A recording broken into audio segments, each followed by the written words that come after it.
صلوا على محمد وآل محمد.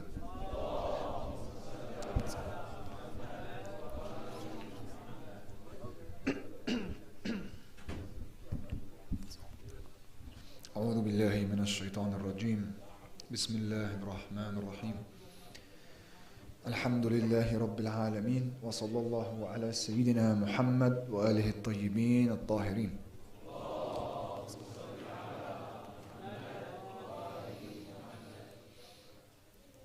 اللهم اخرجنا من ظلمات الوهم وأكرمنا بنور الفهم.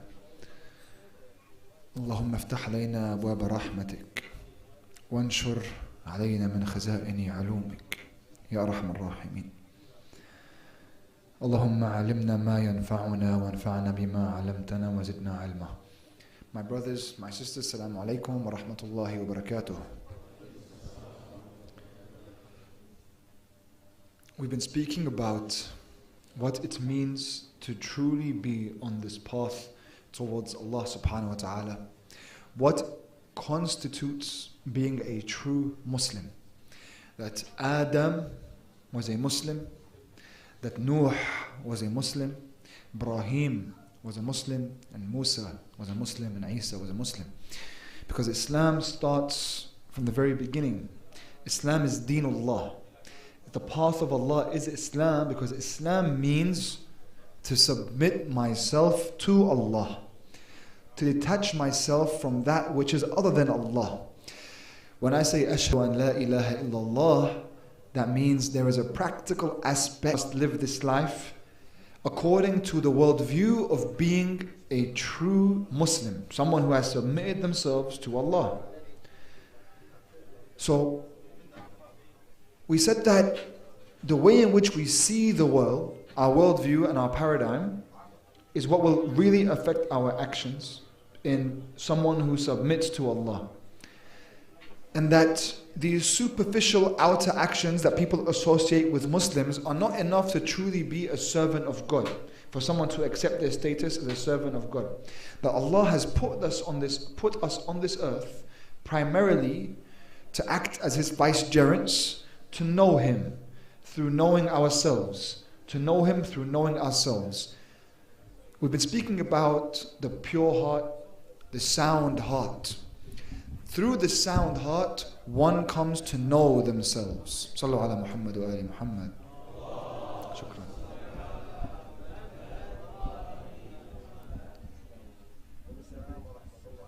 That this path is a path where someone has to preserve their heart, protect their soul, protect their heart.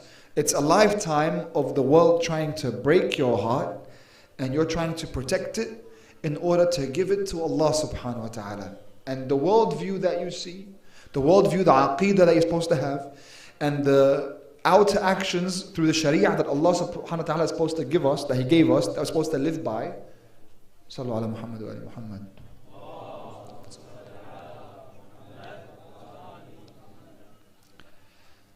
The sharia that Allah sent to us that we're supposed to live by, these are the two main things, the aqeedah and the fiqh basically, that are supposed to separate you as a Muslim from someone who isn't a Muslim. And usually it's only the fiqh. We want the aqeedah as well, the way in which we see the world. So that's been the main point of the last 2 nights. Last night we spoke about what it actually means to see Allah subhanahu wa ta'ala in everything. In that Allah, to know Allah, awwaluddin ma'rifatullah, the beginning of this deen, of being, I want to be a Muslim, the beginning of this is to know Allah. So who is Allah? Yesterday we want to answer this question by looking first at ourselves, because he who knows himself will know his Lord. I see that I have life. How did I receive life? It must be from a source of life. Allah gave me that life because Allah, and you know there is no where or no place or no person that gave Allah life, but life is inherent within Allah. So Allah subhanahu wa ta'ala is the source of life. He is life. It's not that He is given life. You and I are given life. Allah is life itself.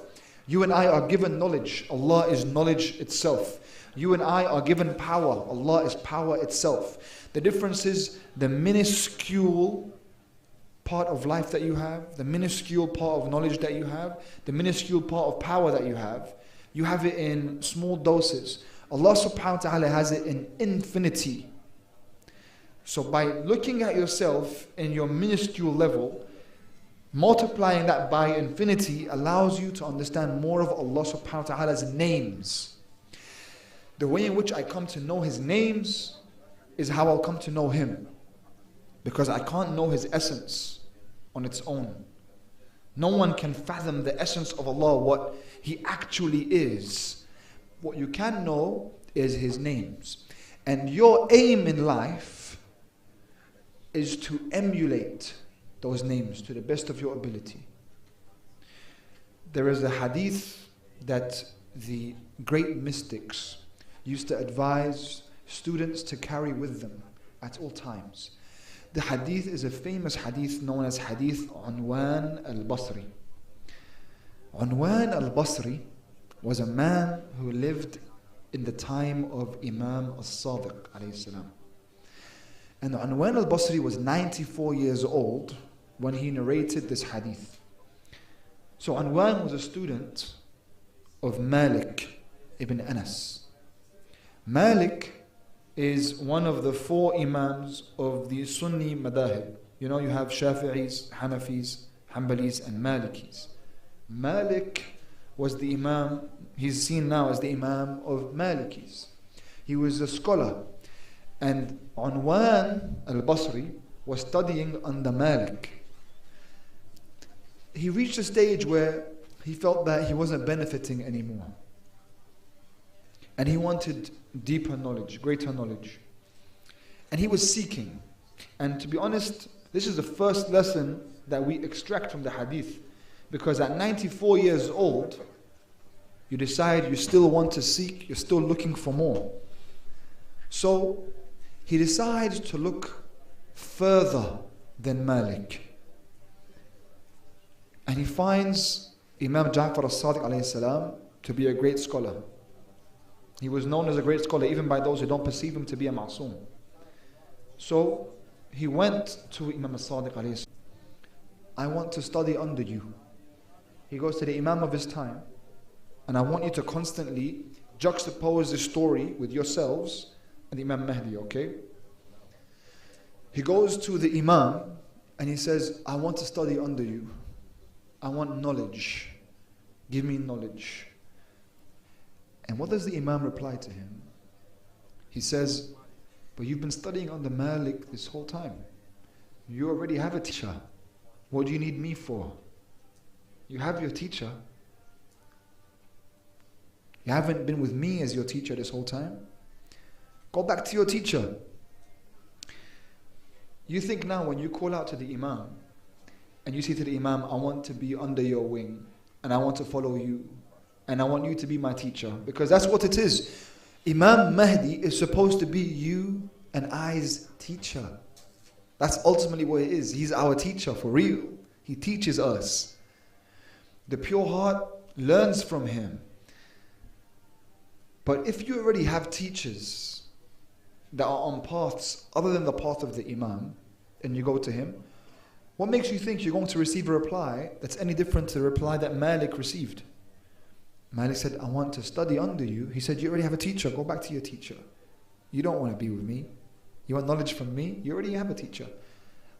Unwan was shocked. He was surprised. Imam Sadiq went home. So he rejected him. But Unwan, after meeting the Imam, now he smelt the fragrance of the Imam. He sat in the presence of the Imam. His heart recognized the Imam. And he recognized that he had been fooling himself and robbing himself from time receiving true knowledge. He says in the hadith that he started to suffer.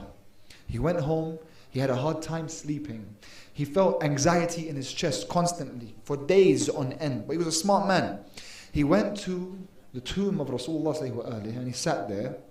And then he asked Allah by the haqq of the Prophet to grant him the opportunity to study with the Imam. And he spent several days in this state until he went to the house of the Imam. He went to Imam Sadiq's house. He knocks on the door. He doesn't receive a reply. Imam Sadiq's servant opens the door and tells him the Imam is busy. You know what he does? He waits outside. He waits as long as it takes. No worries, let him take his time. When he's ready, I'm here. Persistence. Second lesson. That when you knock on the door, it's never too late, and you have to be persistent. You can't just accept no as an answer. You have to knock on the door, because this is, when it comes to the Ahlul Bayt, this is the house that opens up to orphans. You know who we are. When I come to visit you guys in these different cities, my teacher always asks me, how are the Aitam? That's what he asks me. He's referring to you. Aitam al-Muhammad, that's who we are. Sallallahu ala Muhammad wa ala Muhammad. Because we're living in a time of ghaibah, our Imam isn't here. This is a time of great conflict, of difficulty. In this time, we are regarded as their orphans. We are the orphans of Ali wa Fatima alayhum as-salam. And they will always open their doors to the orphan who knocks. But you have to recognize that you are in need. So, Unwan remains outside until the Imam opens the door and tells him, come inside. He comes inside. Then the Imam looks at him and tells him, Ijlis, ghafarallahu lak. So, Unwan sits down and he says, he already prayed for me. He said that he prayed that Allah forgives my sins. The Imam just prayed for me. They sit down and the Imam looks down and looks back up at him again. And then he asks him, Unwan, what do you want? What is it that you're looking for? Why are you being so persistent? What is it that you want? ماذا تريد? And Unwan says, أريد العلم. I really want knowledge. I want to know. I want to know Allah. I want to know. I'm looking for knowledge. Help me understand. Grant me knowledge. أريد العلم. I've been studying all these years with Malik. I'm 94 years old. I still haven't reached what I thought I would have reached by now. I've studied all these different books. I want knowledge. Give me knowledge. And the Imam says to him this hadith which you should engrave on your hearts. He says, Ya Unwan, ليس العلم بكثرة التعلم بل هو نور من الله يقذفه في قلب من يشاء. He says to Unwan, knowledge is not in the amount of strenuous study that you engage in. All this time you've been reading all these books. Knowledge is not in how many books you read. ليس العلم بكثرة التعلم. It's not in how much you study books. That's not what knowledge is. All this time you've been studying knowledge, you thought that's what it is. That's not what it is. It says, العلم نور من الله. Knowledge is light from God. يقذفه في قلب من يشاء. He sends it into the heart of who He wills. That means that heart has to be ready to receive nur. The heart has to be detached from the idols. The heart has to be sound from blemishes, qalb salim. The heart has to be for Allah. You must intend to live for Allah subhanahu wa ta'ala. That's the heart. Choose not to read. You should read. Because reading gives you isti'dad. It gives you the ability to receive knowledge. It makes you ready for it. So you should read. We're not here trying to tell you don't read. No, we're a path of people who read. Intellectual knowledge, yes. But ultimately, all of that intellectual knowledge, what does it actually do if I don't apply it? Right now, you go to any university, maybe I can give you right now a speech about how bad smoking is and what it can do to your lungs. And when I finish, I can have a smoke. In theory and knowledge in action. And that's really one of the main problems that we suffer from today. We suffer because it's becoming harder and harder to trust those we're listening to. Because it's not only about being eloquent and having lots of points and hot takes and information. It's about being that, embodying what you're saying. ليس العلم بكثرة التعلم بل هو نور من الله يقذفه في قلب من. إن أردت العلم. If you want knowledge, عنوان, if you really want knowledge, you've been looking for knowledge, you've been sacrificing so much for knowledge and you really want it, فاطلب في نفسك حقيقة العبودية.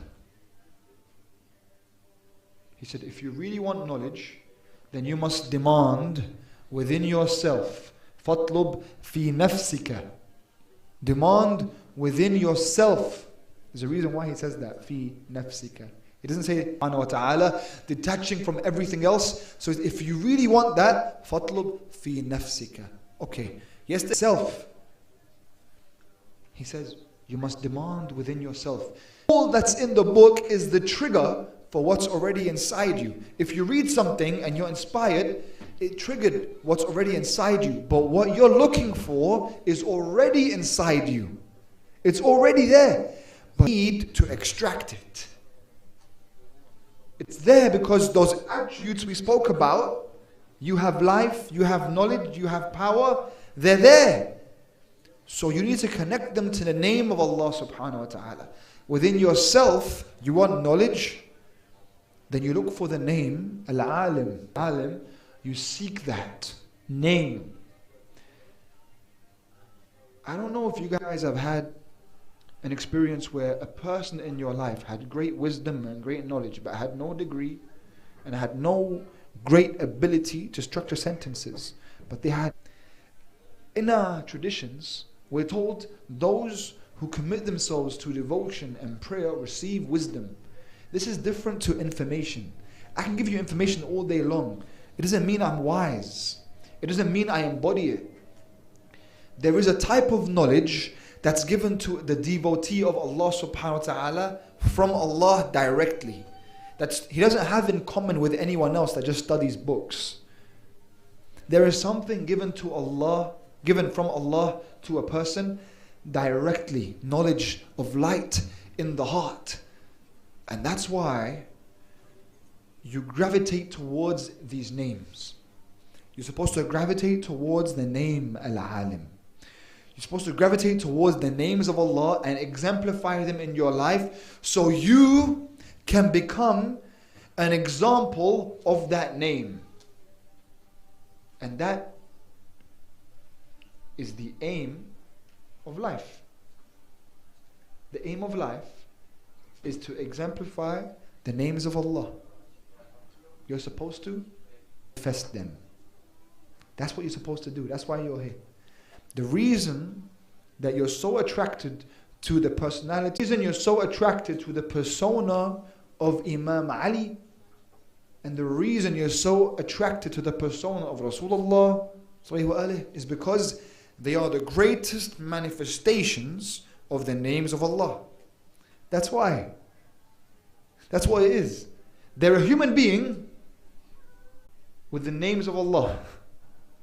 They're not God. Allah created them. So they're creations and they're servants of Allah. But they're defined to name Allah on earth. This path is the middle path between the problems that here on the other side you have, no, they say Jesus is the Son of God. But how does the Son of God die? How is he crucified? How does God die? How is God in a man? That you can't see him. You can't come close to Allah. But Allah sent men that are not. They give you an example of what you're supposed to be. So you're supposed to become Rahman. You're supposed to become Rahim. You're supposed to become Ra'uf. You're supposed to become Alim. That's why you're here. You're here to emulate God to the best of your ability. And if you get scared from what I'm saying right now, you say, whoa, hadiths, if you can understand them. I'll give you the hadiths if you can understand them. There are a plethora of hadith on these issues. Most simple is the hadith Qudsi, when Allah subhanahu wa ta'ala says, Ya abdi ati'ani takun mithli or mathali, taqul al-shay' kun fayakun. Says, my servant, devote yourself to me, worship me, you'll be like me. You will say to something be and it will be.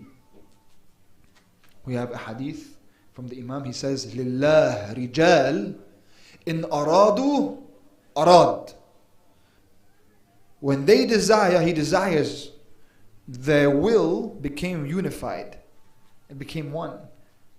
You know when Rasulullah says, if Fatima is angry, I am angry. If I am angry, Allah is angry. It's unified. Because you're so connected with Allah and you emulate the names of His so well that you're in sync. You're in sync with the center. تخلق on. There's nothing to do with kufr.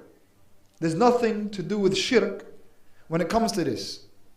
Shirk is to associate people with Allah or associate other gods with Allah. We're not associating any gods with Allah. We're not claiming anyone else has power. We're not claiming, don't be silly. Don't be silly with silly claims, childish claims.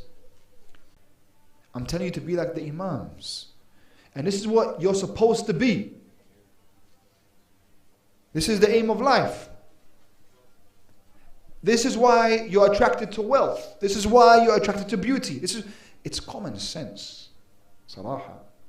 If you sit down, you think about it. You're searching for Allah your whole life because you want to become these names.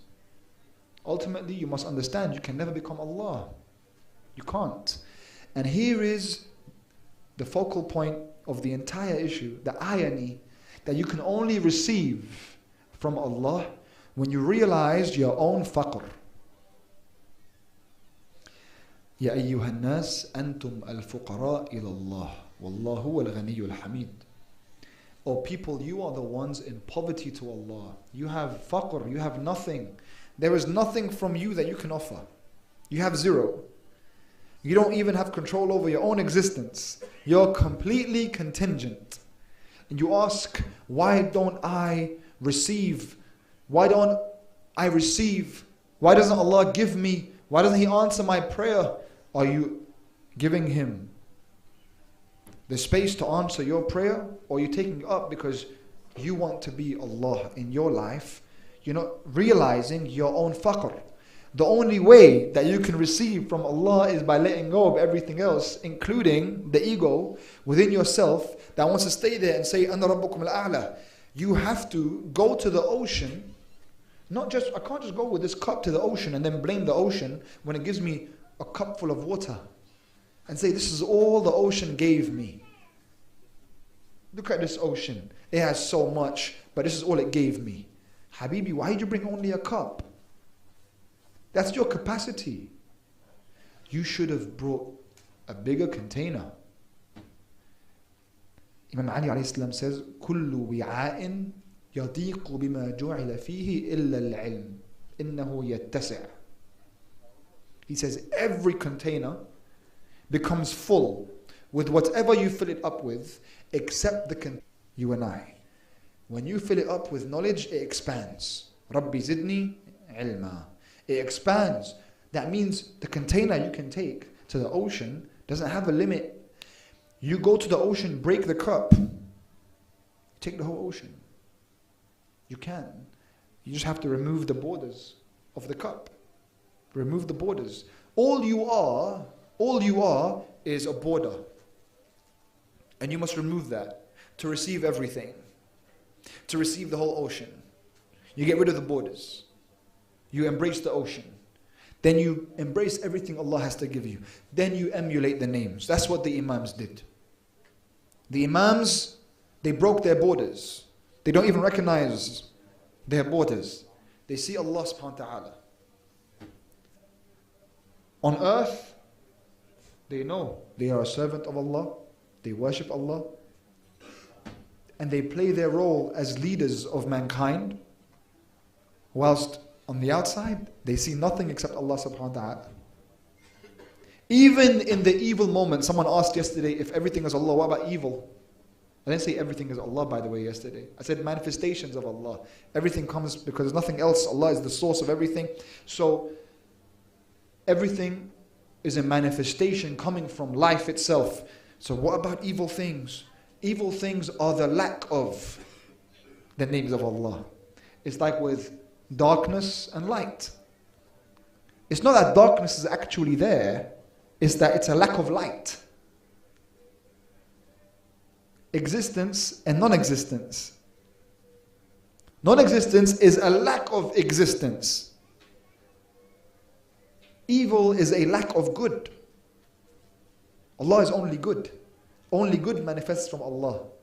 So whatever is evil is a lack of rahmah, a lack of compassion, a lack of strength, a lack of knowledge. That's what we deem evil. And you see it manifest in the world around you. When there is a lack of, you call it evil. It's not that evil comes from Allah subhanahu wa ta'ala. So we understand Allah. You must also understand yourself. The main attribute in yourself that you must come to terms with. You're still something. You're still competing with God. You're still there trying to claim the hearts of the people. You're still there, you won't receive. Of slowly purifying my heart, purifying my nafs, purifying my ego, purifying myself to receive from Allah subhanahu wa ta'ala azza wa jal. Borders. In order to receive from Allah subhanahu wa ta'ala is to ask yourself a very specific question. And this question, roads that you face, this is the question that you ask yourself. You say, Ya Allah, what do you want from me now? The more you do that, and the more you answer the question to the best of your ability, the closer and closer you get to remove the source of life. And the closer you get to the names of Allah and emulating those names in your life. Ya Allah, what do you want from me now? This is where you understand taklif. This is where you understand what it means for me to have a mission, what it means for me to make difficult choices. It can be something mundane, able to detach from these things, from a little bit more sleep, from, right? Ya Allah, what do you want from me now? You have to be higher and higher every time. So on the mundane things, you want me to wake up early. Yeah, that's what you want from me. You wake up in the morning at 6 a.m. and you're tired. And Allah still gives us. He gives us and gives us. I'm not accepting. Allah doesn't hold back because He's infinite. He doesn't hold back. He's all generous, all wealthy, and infinite. If He gives me, He doesn't decrease from anything. And Allah doesn't hold back. He never holds back. Da'imul fadli ala al-bariyya. Allah has faid, abundance. He's always giving. But I have a dam in front of me. So I'm not laying it in. The only way I can lay it in, the only way I can remove the dam is by asking the question, Ya Allah, what do you want from me now? So you know what you do here? You unify your will with the will of Allah. That is the aim. Lillah rijal in aradu arad. You want to be those men. Allah has men, when they want, He wants. He doesn't leave those men. He has unified their will with His will. Unifying your will with the will of Allah by asking the question, Ya Allah, what do you want from me now? That's what Abu Abdullah did in Karbala. Because you can't go through something like that without being connected to the higher power at every single moment. At every single moment, Imam Hussein asked that question. Did ever Allah respond, give bay'ah to Yazid? No. So He didn't do that. Even after they killed His beloved son, even after they killed His beloved brother, even after they deprived the children of water, and He could hear the screams of thirst, even after He holds a 6-month-old in His arms and an arrow pierces its neck, even after all of this, this man stays asking, Ya Allah, what do you want from me? And look at his final words in those final moments, the dua. If you don't know the dua or you haven't read the dua, read the dua that he recites. As he's fighting And as he's being stabbed and wounded, he's talking with Allah. Allahumma muta'ali al-makan, azim al-jabarut, shadid al-mihal. He's speaking to God in those moments the whole time. He's just doing, Ya Allah, I'm doing what you want. I'm going towards you no matter what it takes, and nothing standing in my way. How can you do that if you have not completely detached? Completely. And you do as Allah wills. May Allah make us true followers of Abu Abdullah and people who detach, people who live La ilaha illallah, people who recognize Allah subhanahu wa ta'ala in everything I do, and people who constantly ask themselves what Allah wants from them in every moment, in every little action, in every huge decision. May we be of those who unify their will with the will of Allah. My brothers and my sisters, thank you so much for having me these last 3 nights. I hope I can come and visit you soon. It's been an absolute pleasure and honor, and thank you. Walhamdulillahi Rabbil Alameen. Wa sallallahu ala Sayyidina Muhammad wa alihi at-tayyibin at-tahirin.